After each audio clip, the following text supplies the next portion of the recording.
गढ़ आला फण सिंह गेला, यानी गढ़ तो आ गया लेकिन शेर चला गया। ये जो कहावत है ना, ये हर एक महाराष्ट्रन इंसान बहुत ईजीली समझ गया होगा, ईजीली जान गया होगा, क्योंकि ये हर एक महाराष्ट्रन के ना ये दिल में बसती है ये वाली बात। एंड गाइस, ये समझ में इसके लिए आता होगा क्योंकि हर किसी को पता है ना कि सिंहगढ़ जीतने के बाद छत्रपति शिवाजी महाराज ने ऐसी बात क्यों कही थी। एंड अगर आप भी कभी सिंहगढ़ फोर्ट गए हो तो आपको भी पता रहेगा इसके इतिहास के बारे में, ना आप भी दंग रह गए होगी इस फोर्ट की खूबसूरती को देखने के बाद। गाइस, देखा जाए तो सिंहगढ़ फोर्ट ये पुणे का one of the most top number का ये टूरिस्ट स्पॉट है। हर कोई यहाँ पे जाता है एंड हर कोई यहाँ की खूबसूरती को देखकर दंग रह जाता है। It is such a marvellous architecture. And guys, ऐसा कहा जाता है कि यहाँ पे अगर कोई भी एक बार के लिए जाएगा तो वो सूबेदार तानाजी के इतिहास से बहुत ही करीबी से जुड़ जाएगा। इस फोर्ट के बारे में जितनी भी तारीफ़ करे वो कम रह जाएगी, लेकिन गाइस जो जगह जितनी खूबसूरत होती है ना उस पर दाग भी उतने ही होते हैं। एंड ये जो फोर्ट है यहाँ की एक बहुत ही पुरानी हॉरर स्टोरी है, एक खौफनाक कहानी। ये कहानी सुनने के बाद आप सिंहगढ़ फोर्ट के काले राज जान जाओगे जो यहीं पे दफन है। ऐसा बताया जाता है कि जो काले साए रह रहे हैं ना इन दीवारों में, वो इंसानों के साथ कुछ ऐसी हरकतें करती है जिससे उन इंसानों की जो आवाज़ें हैं वो चीखने में तब्दील हो जाती है। एंड वो यहीं पे इन्हीं दीवारों में दफन हो जाती है हमेशा हमेशा के लिए। अब ये वीडियो शुरू करने से पहले ऐसे ही और horror, mysterious and historical videos देखने के लिए सब्सक्राइब कर दीजिए इस चैनल को। एंड गाइस, प्लीज़ कर दीजिए सब्सक्राइब, क्योंकि हम लोग 5 लाख के बहुत ही ज़्यादा करीब है, तो प्लीज़ हमारी थोड़ी सी मदद हो जाएगी। एंड ऑल्सो हम ये भी जानते हैं कि ऐसे बहुत सारे लोग हैं जो अभी ये वाला वीडियो देख रहे हैं लेकिन उन्होंने सब्सक्राइब नहीं किया है, सो प्लीज़ कर दीजिए सब्सक्राइब। अब ये कहानी शुरू होती है। सो गाइस, अभी ठंड का मौसम था एंड ऐसा बताया जाता है कि ठंड के मौसम में ये सिंहगढ़ के ऊपर से बहुत अच्छा व्यू दिखने मिलता है, बहुत अच्छी सीनरी देखने को मिलती है।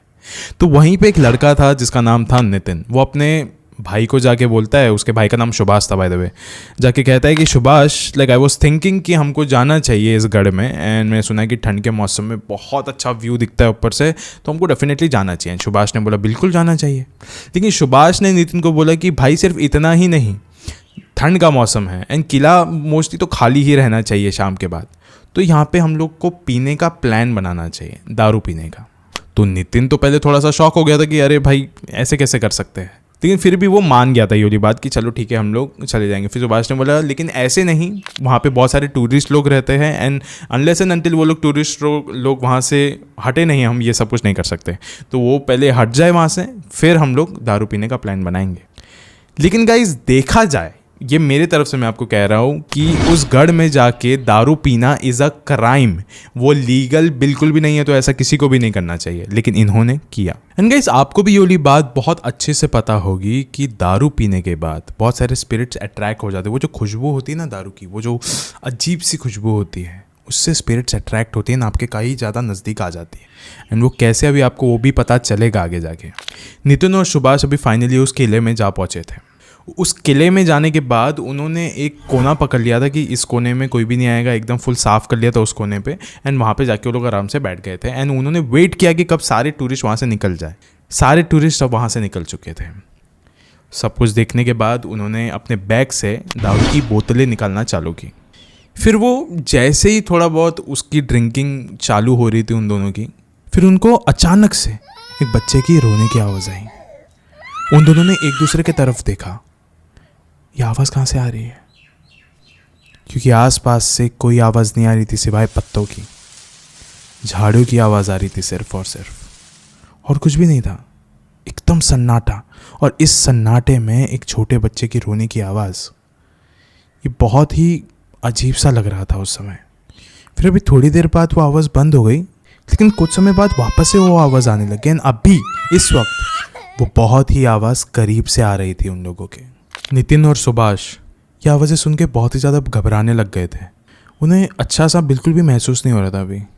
फिर उन्हें लगा कि शायद ऐसा हो सकता है कि यहाँ पे कोई फैमिली आई हो एंड गलती से उनका बच्चा यहाँ पे घूम गया हो सकता है, डेफिनेटली हो सकता है। एंड ये भी हो सकता है कि अभी उनके माँ बाप ढूंढने के लिए आ ही रहे हो उस बच्चे को। लेकिन उससे पहले क्यों ना हम ही उस बच्चे को ढूंढ लें, देन उसको बाहर तक छोड़ के, एंड उसके माँ बाप तो हमको वहाँ पे मिल ही जाएंगे शायद। फिर वो दोनों उठ गए अपनी उस कोने वाले जगह से। एंड उठने के बाद वो लोग थोड़े बाहर गए एंड ढूंढना चालू किया उस किले में। वो बच्चा मिल नहीं रहा था, आवाज़ आ रही थी हर जगह से, लेकिन वो बच्चा नहीं मिल रहा था। फिर वो नितिन और सुभाष ने मिलके सोचा कि एक काम करते हैं, हम लोग सेपरेटली ढूंढते हैं, अलग अलग होके इसको ढूंढते हैं, जिससे हमें शायद से बच्चा जल्दी भी मिल जाएगा एंड हमारा काम भी जल्दी ख़त्म हो जाएगा। फिर थोड़ा ऊपर की ओर चढ़ने के बाद नितिन को एक पत्थर के ऊपर एक छोटा सा बच्चा दिखा। एंड अभी नितिन को देख के थोड़ा सा अच्छा भी लग रहा था कि फाइनली चलो ये बच्चा भी हमें मिल गया, now he will be safe. फिर उसने उस बच्चे को जाके बोला कि आपको इतनी रात में यहाँ पे इस किले में नहीं घूमना चाहिए, बिल्कुल भी नहीं, दिस इज़ वेरी रॉन्ग। उस बच्चे ने कुछ नहीं कहा। फिर नितिन ने कहा कि एंड अभी चलो, रात बहुत हो गई, मैं आपको बाहर तक छोड़ के आया, तो आपके मम्मी पापा भी वेट कर रहे होंगे आपका। एंड इसमें रोने वाली कोई बात नहीं, मैं हूँ ना यहाँ पे, मैं आपको छोड़ दूंगा, चलो आ जाओ। फिर उस बच्चे ने कहा कि नहीं, मैं ऐसा नहीं कर सकता हूँ, मैं यहीं पे रहता हूँ, मैं भी अपने घर पे जाने की बहुत ज़्यादा कोशिश करता हूँ, लेकिन मैं जा नहीं पाता, मैं यहाँ पे अटक चुका हूँ। फिर नितिन ये सब कुछ सुनने के बाद बहुत ही ज़्यादा एकदम घबरा उठा था, लेकिन उसने बोला कि ये बच्चा बहुत छोटा है, ये ऐसी बातें कर रहा है कैसे। फिर उस बच्चे ने कहा एंड मैं अकेला नहीं हूँ यहाँ पे, मेरे जो बाकी दोस्त यहाँ पे मरे थे वो भी यहीं हैं, अगल बगल में ही, कुछ बच्चे तो आपके पीछे ही खड़े हैं। नितिन ने पीछे मुड़ के दिखाया एंड वाकई में बहुत सारे बच्चे खड़े थे वहाँ पे, बहुत सारे, इन सब के सब मरे हुए थे, लेकिन फिर भी अपने पैरों पे खड़े थे। अब नितिन ने उस पत्थर पे बैठे हुए बच्चे की ओर देखा एंड देखा तो वो गायब हो चुका था। फिर उसने पीछे मुड़ के देखा, बाकी बच्चे भी गायब हो चुके थे। नितिन अभी इतना ज़्यादा डर चुका था कि अब वो कांपने लगा था, पूरी तरीके से ठंडा पड़ चुका था। अभी उसके दिमाग में और कुछ नहीं था, उसको बस ऐसा था कि बस मुझे अभी अपने भाई की ओर जाना है। वो बस सुभाष को ढूंढने के लिए लग गया था, वो हर जगह ढूंढ रहा था, कहीं पे भी उसे सुभाष नहीं मिल रहा था। एंड ऊपर से आसपास उसे उन्हीं बच्चों की रोने की आवाज़ें आ रही थी। एंड उसे ऐसा भी महसूस हो रहा था कि आज भी, अभी भी मेरे नज़दीक, मेरे आसपास उन्हीं बच्चों के काले साए हैं जो मुझे खरीदने के लिए कभी भी तैयार हो गए। वो उसको ढूंढ रहा था, नहीं मिल रहा था। फिर फाइनली वो सुभाष के उसी जगह पे जा पहुंचा जहाँ पे वो दोनों बैठे थे। उन्होंने वहाँ पे बोतलें निकाली थी। वो जैसे उस कोने में पहुंचा, उसने देखा कि यहाँ पे घसीटने के निशान है। बोतलें ऐसी ही पड़ी हुई है, लेकिन घसीटने के निशान हैं, जैसे कि अभी अभी यहीं से किसी को तो घसीट के लेके गया हो। फिर उसने उस घसीटने के निशान को फॉलो किया एंड देखा कि ये भी एक इलाके के ओर ही जा रहे हैं। उसने जाके देखा तो वहीं पे सुभाष लेटा हुआ था। फिर उसने सुभाष को थोड़ा होश में लाने की कोशिश करी। सुभाष ने कहा कि थैंक गॉड तू आ गया, शुक्र है कि तू आ गया, वरना आज मैं यहाँ पे जिंदा नहीं बचता, मेरी मौत हो जाती। सुभाष ने नितिन को कहा कि जब तू मुझे नहीं मिला तो मैं उसी कोने में आके बैठ गया कि मुझे ऐसा लगा कि शायद से अभी तू ही आएगा यहाँ पे और आगे वापस हम लोग ज्वाइन कर लेंगे इस पार्टी को। फिर उसने देखा कि अचानक से कोई तो आया एंड मुझे पीछे बहुत ज़ोर का किसी हथियार से उसने वार किया एंड किसी और इंसान ने मुझे पटक दिया ज़मीन के ऊपर। फिर उस इंसान ने मुझे घसीटते हुए वहाँ पे लेके चले गए। लेकिन जब मैं बेहोशी की हालत में था उस समय मैं ना एक चीज़ बहुत अच्छे से देख सकता था कि ये कोई एक इंसान नहीं कर रहा था मेरे साथ, ये कुछ 5-6 लोग थे जो ये सारी चीज़ें कर रहे थे मेरे साथ।